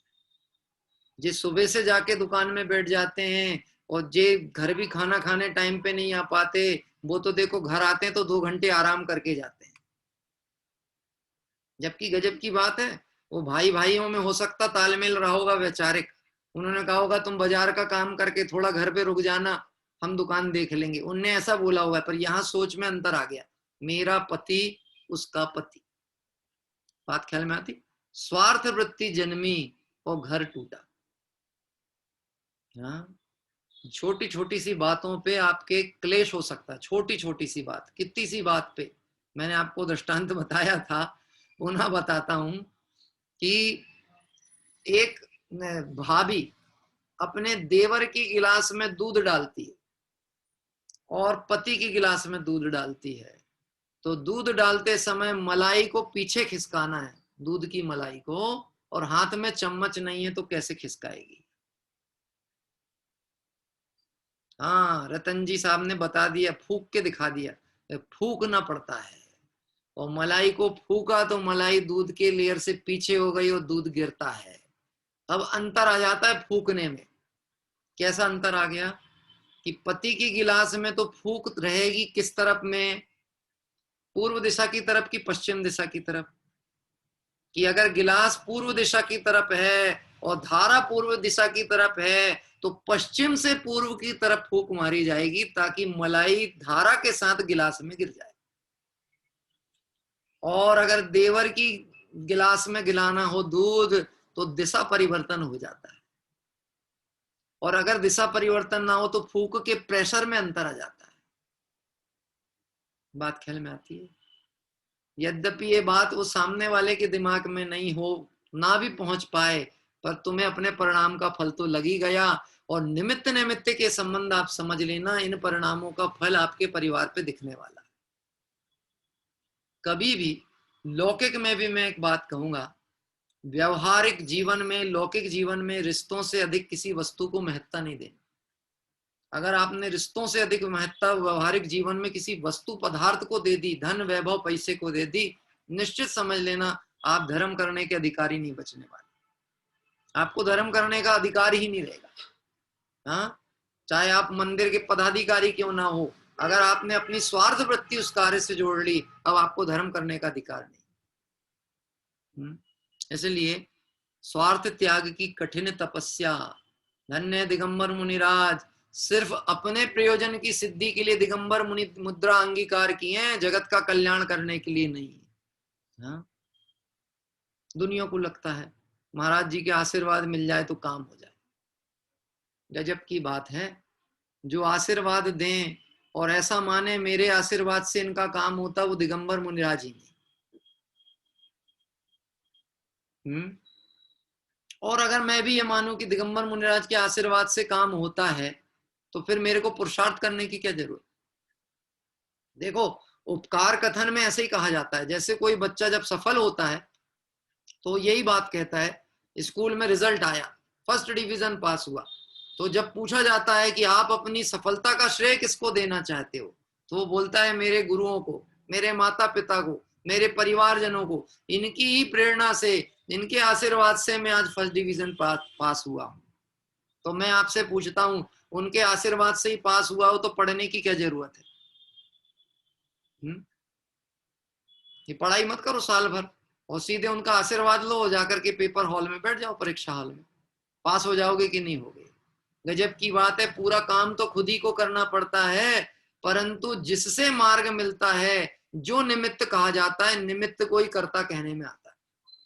तो धन्य है दिगंबर मुनिराज, वह अपने हित के लिए दिगंबर मुनि मुद्रा धारण किए, जगत का कल्याण करने के लिए नहीं। इसको कहते हैं स्वार्थ त्याग की कठिन तपस्या।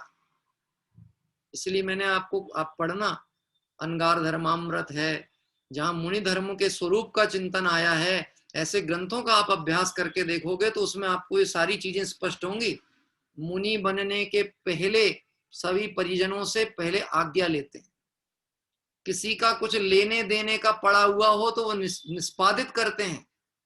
ऐसा नहीं कि लोन लेकर के दिगंबर मुनि बन गए कि चुकाना ना पड़े।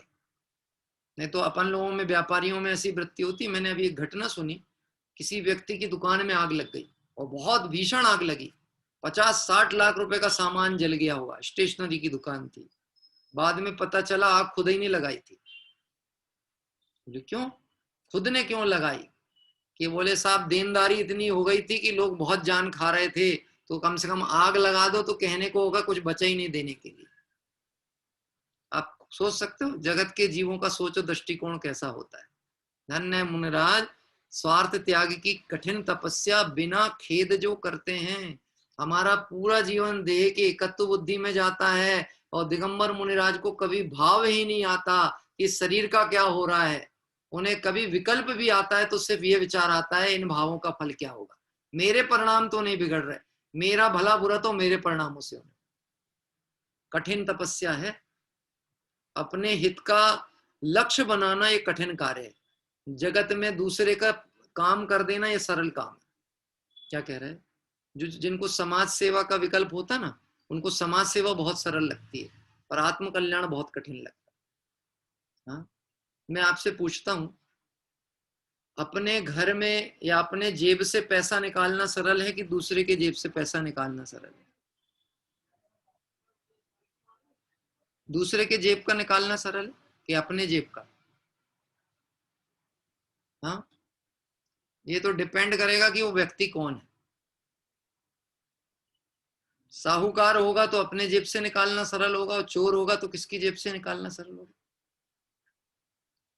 अभी मैं थोड़ा सा कठोर शब्द भी बोल देता हूँ, क्षमावाणी आने वाली है 10 लक्षण पर्व के बाद में, तो अपन तब कर लेंगे, पहले दिन भी और आखिरी दिन भी। लेकिन कठोर शब्द क्या कहें, जैसा है वस्तु स्वरूप वैसा बोल देना चाहिए, क्योंकि निरपेक्ष रहेंगे तो तत्व हमें भी कार्यकारी होगा, आपको भी कार्यकारी। लौकिक में अपन धार्मिक दृष्टिकोण से एक दृष्टांत सोचें, एक विचार ये करें कि साहब मंदिर में बोली लग रही थी किसी कार्य की, पंचकल्याणक प्रतिष्ठा महोत्सव कोई कार्यक्रम की बोली लग रही थी, तो हमने क्या किया, अपने को तो बोली लेने का भाव नहीं था पर दूसरे से पैसे निकलवाने थे, तो अपन ने बोली लगाने में काम चालू किया। कैसा कि वहां से बात आई कि इस मद पे जिनवाणी विराजमान करने की बोली 10,000 1 रुपए, तो हमने बोला 12,000, तो सामने वाले को दूसरे से प्रेशर कराया 15,000, 15, उनने 15 किया, अपन ने 17 किया, फिर उसको 20 करवाया, और जहां देखा इशारा प्राप्त हो गया कि बस अब बोली छोड़ने का टाइम है, तो अपन हो गए मौन ताकि बोली उसकी चली जाए। मैं आपसे पूछता हूं, ये आपने दूसरे के जेब से जो धर्म के लिए पैसा निकलवाया, ये साहूकारी की या चोरी की, डकैती की? गजब की बात है। लोग कहें हमें धर्म में काम करना, हमें धर्म के लिए सहयोग करना। अरे धर्म का कार्य करना तो अपने से प्रारंभ करो ना, दूसरे से क्यों प्रेरणा देना चालू करते हो? आप अपने जीवन को इतना आदर्श बनाओ कि उसको देख के लोगों को प्रेरणा प्राप्त हो, ना कि हमें वचन व्यवहार से बात कहनी पड़े। बात ख्याल में आती? ऐसा धन्य है दिगंबर मुनिराज, स्वार्थ त्याग की कठिन तपस्या, शरीर का भी प्रयोग कैसे करना और आत्मा का उपयोग कैसे करना, ये दोनों विधि दिगंबर मुनिराज बताते हैं। शरीर में तन्मय नहीं होना, शरीर की आसक्ति नहीं कर लेना, शरीर में इतना राग मत जोड़ लेना कि शरीर के प्रति जब असाता का उदय आए तो इस कष्ट की अनुभूति में तुम्हें मरण की वेदना होकर दुर्गति का बंध हो जाए। इसके पहले इतने सावधान हो जाना, इससे भेद ज्ञान कर लेना कि ये भिन्न है, मैं भिन्न हूं। ऐसी कठिन तपस्या बिना खेद जो करते हैं। और कहें इस लाइन के ऊपर थोड़ा सा बोल करके आज इसी पद को पूर्ण करना है, 1-2 मिनट में बात पूरी करता हूं। कठिन तपस्या, अभी उपवास हम करेंगे व्रतों में, एकासन उपवास करेंगे कि नहीं करेंगे? करेंगे, जिसकी जैसी सामर्थ्य करेगा ना, करेंगे उपवास और एकासन। तो उपवास और एकासन करके मन में परिणामों में शांति और प्रसन्नता होनी चाहिए कि कुछ खेद खिन्नता होनी चाहिए? हाँ, समता आनी चाहिए, प्रसन्नता आनी चाहिए। अब खेद खिन्नता ऐसी आ जाए कि साहब उपवास है और तुम हमारे सामने भोजन बना रहे हो, घर में, मतलब अपन ने आज उपवास की प्रत्यय के लिए आज हमें भोजन नहीं करना है, तो गृहस्थ की भूमिका में रहेंगे तो घर में, और वहां से बहू ने पूछ ली सास से, क्या कह रहा है, या ससुर जी से पूछ ली, अपने पति से पूछ ली, आप हलवा खाओगे क्या, हलवा बना दें? हैं? तो वहां सास के मन में आई, ये जानबूझ के जलाने के लिए तो वो बार बार हलवा बनाए का कर रही है। हाँ? एक तो हमारा उपवास है, एक तो हमको खाना नहीं, और जानबूझ के हमारे सामने हलवा की बात कर रही है। अब आप समझना, वो जो आपने नियम अंगीकार किया है, उस नियम अंगीकार को पालन करने के परिणाम तैयार हैं कि नहीं है? कहीं खेद खिन्नता तो नहीं हो रही, नहीं तो वो धर्म नहीं है। जैसे जिनदत्त सेठ ने जाप का प्रतिज्ञा तो कर ली थी, लेकिन भाव भासना नहीं थी। हाँ, भाव भासना नहीं थी, तो बोलो वो कोई कार्यकारी हो रहा था कि नहीं? हुआ तो था, लेकिन वो तिर्यंच गति के बंध का कारण हो गया।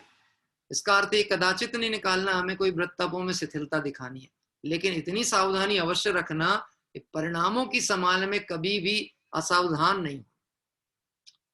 ऐसे ज्ञानी साधु जगत के दुख समूह को हरते हैं, जिन्हें जगत से कुछ लेना देना नहीं है, जो जगत के प्रति स्वार्थ वृत्ति को छोड़ चुके हैं, जो जगत के प्रति इसलिए मोक्ष मार्ग नहीं बताते कि जगत मेरी प्रशंसा करेगा, वो दुखी जीवों को सुख का मार्ग इसलिए नहीं बता रहे हैं कि ये मेरी पूजा भक्ति करें, अपितु इसलिए बता रहे हैं कि तू सुख स्वरूपी है और तू सुख को प्राप्त कर जा। क्या कह रहे हैं? जैसे मुझे सुख अपने आत्मा में मिलता है, ऐसा सुख तुझे तेरी आत्मा में मिलेगा, ये मार्ग तुझे प्राप्त हो, ऐसा निष्प्रय भावना से मार्ग का उपदेश देते हैं। वह दिगंबर मुनिराज हैं। ऐसे ज्ञानी साधु जगत के दुख समूह को हरते हैं। किसके दुख समूह को हरते हैं? किसके दुख समूह को?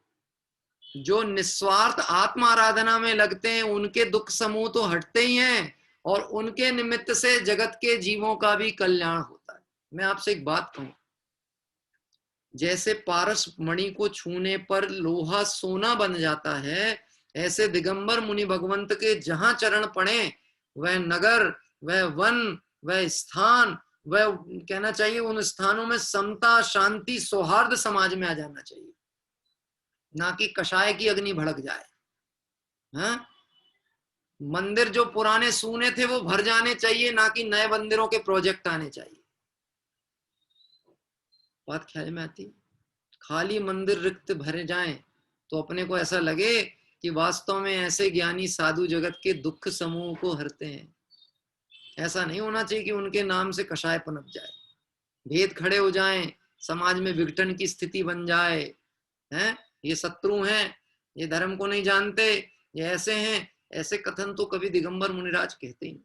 धन्य है वह मुनिराज जो सप्त व्यसनी को भी, सप्त व्यसन अवस्था वाले जीव को भी शुद्धात्मा इति चेत ऐसा शब्द प्रयोग करते। हे जीव, हे भाई, ऐसा संबोधन करते। ऐसे ज्ञानी साधु जगत के दुख समूह को हरते। दुखों के समूह का नाश करने वाले ऐसे दिगंबर मुनिराजों के चरणों में हम बारंबार वंदना का प्रणाम रखते हैं। आज YouTube पर लाइव नहीं था, इसलिए एक बात आप समझना, हर चीज कुछ अच्छी शिक्षा देके जाती है। क्या कह रहे हैं? जो जब जिस काल में जैसा होना है वो उस काल में वैसे ही होगा, और उसको उसी समय कर लेना। क्रेडिट कार्ड सिस्टम प्रयोग धर्म में मत करना, धर्म में कैश ही करना चाहिए। क्यों? मैं आपसे एक बात कहूं, जब दिगंबर मुनि भगवंतों के पहले लोग जंगल में जाके उपदेश सुनते थे ना, तो ना उनके पास मोबाइल था, ना वॉइस रिकॉर्डर था, ना रिकॉर्डिंग मशीनें थी, इसलिए अपने उपयोग में ही रिकॉर्ड कर लेते थे एक ही बार में। लेकिन जब से साधन हुए, हम पराश्रित और पराधीन हो गए। मालूम है, हमारे अंदर पहले से ये सोच दृष्टिकोण आ जाता कई बार, चलो कदाचित यदि कोई व्यस्तता में नहीं भी सुन पाए तो बाद में सुन लेंगे, रिकॉर्डिंग सुन लेंगे। ऐसा होता कि नहीं होता? बाद में सुन लेंगे, बाद में सुन लेंगे, कल सुन लेंगे। कल और बाद कभी होता है? हाँ, जो गया सो गया, जो काल गया सो गया, वो वापस लौट के आने वाला नहीं है।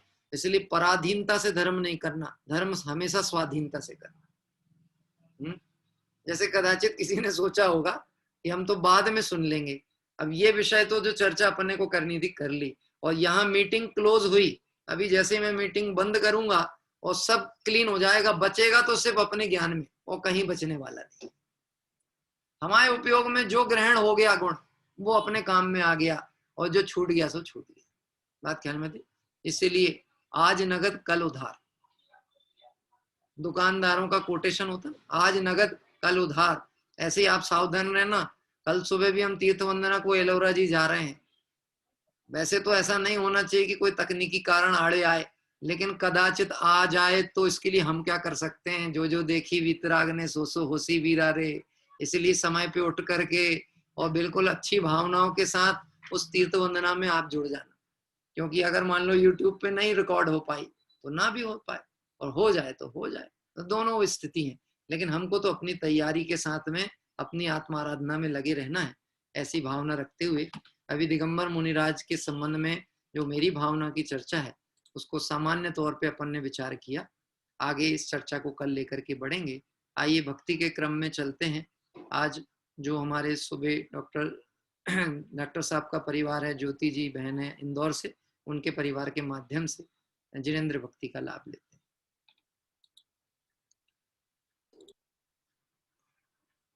आपका माइक अनम्यूट करिए,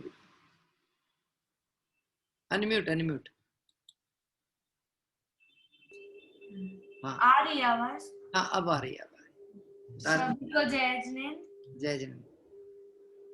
शांति चित्त हो, निर्विकल्प हो, आत्मन निज में तृप्त रहो, व्यग्र न हो, क्षुब्ध न हो, चिदानंद रस सहज पियो।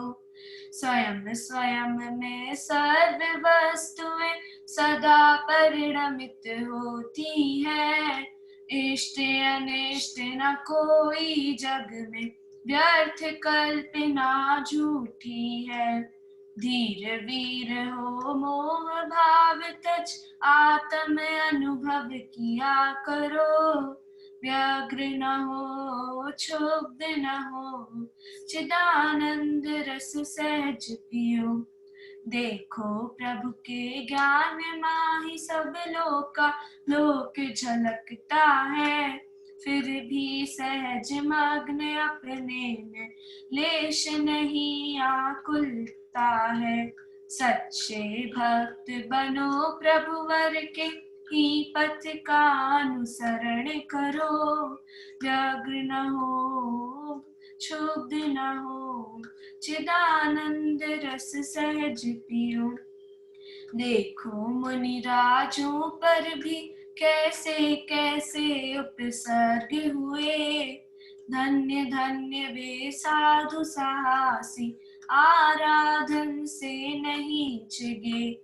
उनको निज आदर्श बनाओ, उनमें समता भाव धरो, व्यग्र न हो, क्षुब्ध न हो, चिदानंद रस सहज पियो। व्याकुल होना तो दुख से बचने का कोई उपाय नहीं, होगा भारी पाप बंद ही, होवे भव्य अपाय नहीं। ज्ञानाभ्यास करो मन माहि, दुर्विकल्प दुख रूप तजो, व्यग्र न हो, क्षुब्ध न हो, चिदानंद रस सहज पियो। अपने में सर्वस्व है अपना, पर द्रव्यों में लेश नहीं, हो विमूढ़ पर में ही क्षण क्षण, करो व्यर्थ संक्लेश नहीं। अरे विकल्प अकिंचित कर ही, ज्ञाता हो ज्ञाता ही रहो, व्यग्र न हो, क्षुब्ध न हो, चिदानंद रस सहज पियो।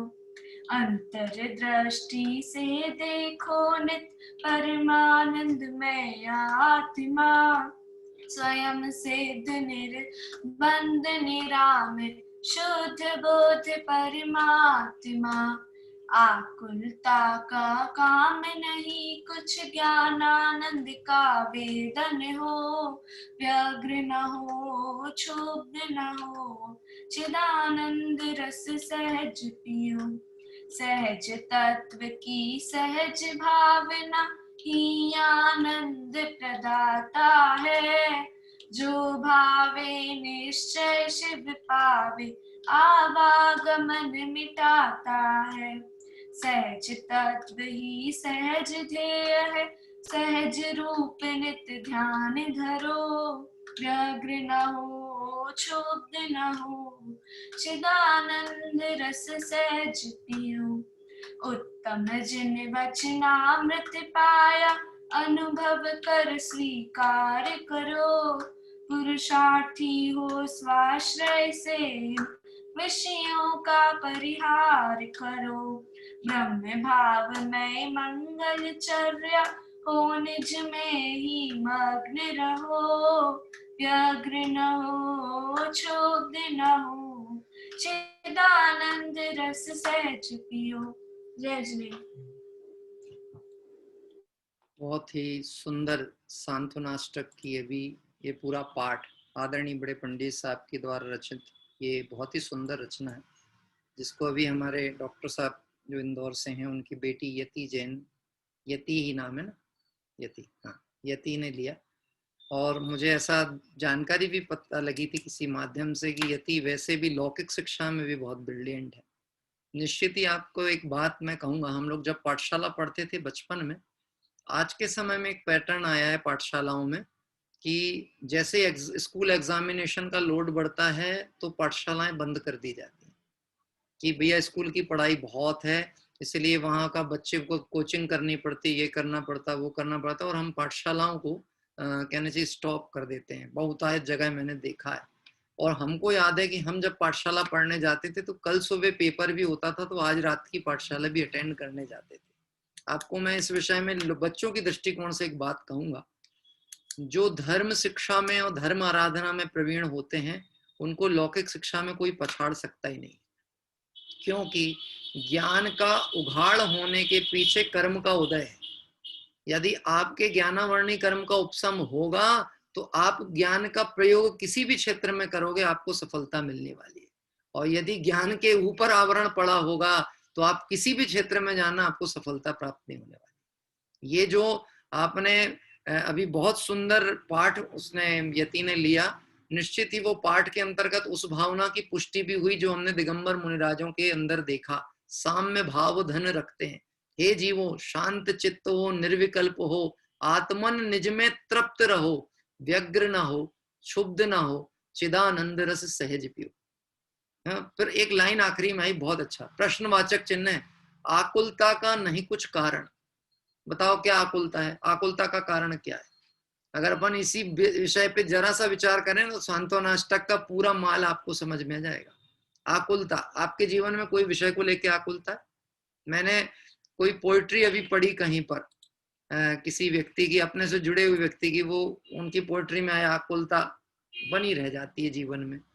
हाँ, तो वो आप आकुलता का कारण पूछो क्या है, आपको लगता है किस विषय की आकुलता है? आप अपने आप से पूछो। जिस कार्य को आप अपनी इच्छा अनुसार परिणमित कराना चाहते हो उसके ऊपर आपका बस क्या है, ये तय करो। सबसे पहले क्या कह रहे हैं, ये तय करो। बोले साहब हम चाहते थे कि हमारा बच्चा कल सुबह उठ करके पूजा में बैठ जाए, और हमने पूरी कोशिश की थी लेकिन वो नहीं बैठा, हमें बहुत दुख होता है। तुझे पूजन का सुख नहीं हुआ, तेरा लड़का नहीं जगता है, इसी का दुख चलता है। हाँ, क्या कह रहे, तुझे भगवान की भक्ति करने का आनंद आया, वो आनंद नहीं दिखता है, तुझे राग का ही दुख दिखता है। तो बोले साहब होता तो है ना भूमिका अनुसार, तो होता है, कौन मना कर रहे हैं, लेकिन इस दुख को इतना अपने ऊपर हावी नहीं होने देना कि देवशास्त्र गुरु की भक्ति छूट जाए। क्या कह रहे हैं, अपने परिणाम बिगड़ जाएं, ऐसा जगत का हित करने का विकल्प नहीं करना। आकुलता का नहीं कुछ कारण, गजब का सिद्धांत है टोडरमल जी साहब का। मैंने पहले भी कहा था, लिख के रख लो, रट के रख लो, श्रद्धान में धर के रख लो। अनादि निधन वस्तुएं भिन्न भिन्न अपनी अपनी मर्यादा सहित परिणमित होती हैं, कोई किसी के अधीन नहीं है, कोई किसी के परिणमित कराने से परिणमित नहीं होती। उन्हें परिणमित कराना चाहे ये कोई उपाय नहीं है, ये तो मिथ्या अभिप्राय है। मोक्ष मार्ग प्रकाशक पेज नंबर 52 देख लेना, एक आध शब्द यहाँ वहां हुआ हो तो सुधार लेना, और श्रद्धान कितना आर पार हुआ हो उसको पूरा सुधार के सम्यक पथ पे ले आना। सुखी होने का इससे अच्छा बेजोड़ मंत्र कोई दूसरा नहीं। इसलिए ये सांत्वना अष्टक भी निश्चित ही हमारे परिणामों की विहलता को संभालता है और हमें सावधान करता है। ऐसा बहुत सुंदर पाठ अभी यति ने लिया। आइए हम सभी आगे की ओर बढ़ते हैं, भाव प्रतिक्रमण पाठ करेंगे। हे अरहंत प्रभु, मुझसे मन वचन काय द्वारा कृतकारित अनुमोदना द्वारा समरंभ समारंभ आरंभ द्वारा क्रोध मान माया लोभ द्वारा प्रमाद इत्यादि विभावों द्वारा इस भव में या पूर्व भव में सच्चे देवशास्त्र गुरु की अभिनय हुई हो, व्रतों में अतिक्रम व्यतिक्रम अतिचार अनाचार दोष लगाया हो,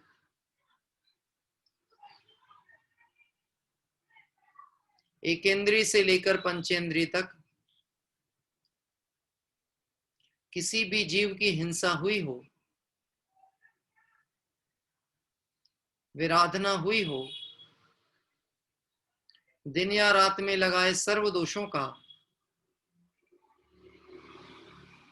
पश्चाताप व्यक्त करता हूं, क्षमा मांगता हूं,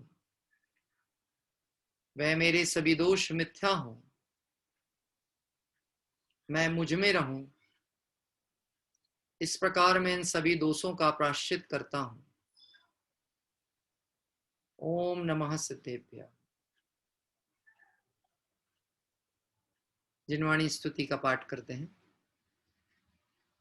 निज निधि निज में बताई यह अनंत उपकार है, इसके लिए जिन वाणी माँ को वंदना सतवार है।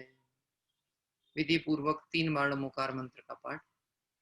नमो अरिहंताड़म नमो सिद्धाड़म नमो आयरेयाड़म नमो वच्छायाड़म नमो लोए सब साहूड़म नमो अरिहंताड़म नमो सिद्धाड़म नमो आयरेयाड़म नमो वच्छायाड़म नमो लोए सब साहूड़म नमो अरिहंताड़म नमो सिद्धाड़म नमो आयरेयाड़म नमो वच्छायाड़म नमो लोए सब साहूड़म।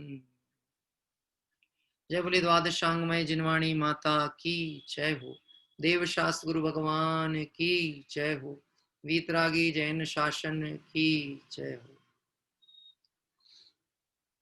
अभी हम सभी ने यहाँ पर मेरी भावना में दिगंबर मुनिराजों के स्वरूप चिंतन किया। कल इस विषय पे आगे जब हमारी चर्चा बढ़ेगी तो फिर हम उन दिगंबर मुनिराजों की भक्ति गुणगान करते हुए, कल हमारा अष्टमी का भी दिवस आ रहा है, इसलिए कल हम इस पद्य पे तो चर्चा करेंगे ही करेंगे, और समय निकाल करके हम जो हमारा कुछ ना कुछ सामायिक या कुछ विशेष पाठ अपन करते हैं वह कल आखिरी में हम स्वाध्याय के बाद में करेंगे। और कल प्रातः काल हम सभी आप सभी जुड़ेंगे पुनः पुनः एक और मंगलमय तीर्थ वंदना के लिए, जो कि महाराष्ट्र के एलोरा क्षेत्र, जो कि कहना चाहिए विश्वविख्यात रूप में है, प्रसिद्ध है क्षेत्र अजंता एलोरा, जहाँ पे लगभग 30-32 गुफाएं हैं, पर्वतों को काट करके मंदिर बनाए गए थे और पर्यटक लोग देखने को उसको आते हैं। लेकिन हमारे पर्यटन के बीच में भी कोई मनोरंजन का परिणाम नहीं रहता, अपितु वितरागता पोषण का परिणाम होता है। तो उस क्षेत्र पे 5 ऐसी एलोरा की गुफाएं हैं जहां पर दिगंबर, वो 5 गुफाएं दिगंबर जैनों की कहलाती हैं और वह उसमें पूरी दिगंबर मूर्तियां उत्कीर्ण है। साथ ही साथ वहां पे एक गुरुकुल है, पर्वत के ऊपर एक आदिनाथ भगवान की बहुत बड़ी प्रतिमा है और एक आश्रम भी वहां संचालित होता है। ये सारी गतिविधियों के कल सुबह हम दर्शन और समूह शरण पूजन करने के लिए प्रातः काल 7:30 बजे हम सभी जुड़ेंगे। समय थोड़ा परिवर्तित हुआ इसलिए आप ध्यान रखेंगे, 7:30 बजे से कल हमारी प्रातःकालीन पूजा प्रारंभ होगी।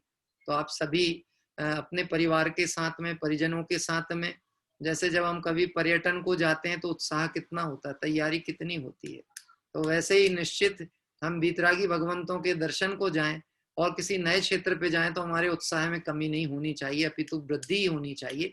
और आप तो यही तैयारी से रहना कि हो सकता है कि आपको इसकी रिकॉर्डिंग बाद में मिल पाए या ना मिल पाए, इसीलिए हम तो लाइव की दृष्टिकोण से ही अपने उत्साह के साथ इस कार्यक्रम में जुड़ेंगे और संभावित व्यवस्था हो गई तो वैसा भी होगा। तो देखेंगे कल सुबह की पूजा किसमें से होगी ऐसा पूछा गया है। जैन पूजांजलि है पवैया जी की, उसमें समूहशरण पूजा है, वहां से हम ये पूजन लेंगे।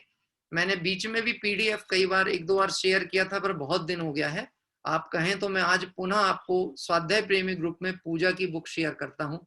इसी तरह से भाव प्रतिक्रमण हम रोज पढ़ते हैं, वह भी मैं आपको अभी शेयर कर देता हूं तुरंत, ताकि आप उसे अपने पास सेव कर लें। और जी हाँ, ये जिनेंद्रचना में संभावित ना भी मिले, रतन जी जो दिखा रहे हैं, पर एक ये जैन पूजांजलि है, पवैया जी की बहुत पुरानी कृति है। अब ये ऐसे तो आपको समझ नहीं आएगा, मेरे यहाँ एक भी पुस्तक बिना कवर की लगभग नहीं होती है, इसलिए, लेकिन जैन पूजांजलि पवैया जी के नाम से आप देखेंगे तो आपको अवश्य उसमें ये पूजा मिलेगी। और बाकी मैं आपको अभी PDF शेयर करता हूँ, तो आप उसमें से लाभ लीजिएगा। रात्रि में पुनः हम इसी तरह से जुड़ेंगे। जिन साधर्मी बंदियों ने भक्ति के लिए अपने नाम प्रेषित किए हैं, उस क्रम में कल जिन्हें भक्ति लेनी है, यदि वह प्रतिदिन हमारे साथ जुड़ ही रहे होंगे निश्चित, तभी उन्होंने हमें नाम कहा होगा जी। कल की हमारी भक्ति लेंगे संतोष जी जैन ढोलिया मुंबई से। संतोष जी जैन ढोलिया मुंबई से, मैं उन्हें व्यक्तिगत व्हाट्सएप भी कर दूंगा। हाँ जी, संतोष जी हैं, बहुत बढ़िया। संतोष जी, कल आपको लेनी है भक्ति जी।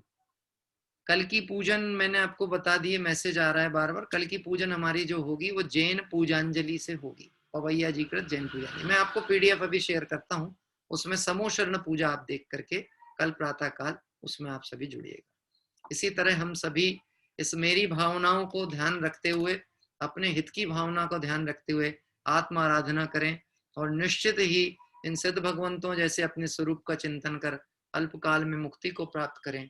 इसी भावना से विराम लेते हैं। सभी साधर्मी बंधुओं को जय जिनेंद्र। अभी की जो क्लास है, इसकी रिकॉर्डिंग 1 घंटे के बाद में संभावित अपलोड हो भी सकती है, तो कोई भाई उससे उपयोग करना चाहे तो उपयोग कर सके।